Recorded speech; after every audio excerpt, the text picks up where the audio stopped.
Did Art Garfunkel ever get on your nerves? Oh, he always gets on my nerves. I shouldn't say always, but periodically we get on each other's nerves. When I say periodically, I mean if we're together, then every day, probably. Like, it's like any other relationship. There are bound to be things that would... No, it has a flow to it, and in a performance situation, if you don't experience nerves in like the typical butterflies in your stomach type of nervousness, it comes out in some way, and it just you know. I guess you get on each other's nerves because your nerves are heightened because you're gonna go out and perform in front of. Did you guys fight or bicker or? Well, you know, I've known Art since I'm 10 years old, so I think we've developed our own style of disagreement. You know, it's a very subtle way of irritating the other person.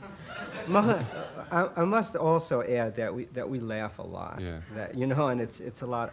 It's a very, very long relationship. It's the longest relationship that I have in my life. I don't know if you still know anyone that you know since you're 10. No, you're right. It's really odd. It's really odd yeah. to know somebody for that long. Yeah. So, it's generally good and it's fun, and he's a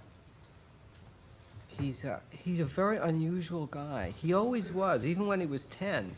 He was you know, the first time I really met him, he was in this candy store which we used to go to after we would get out of school.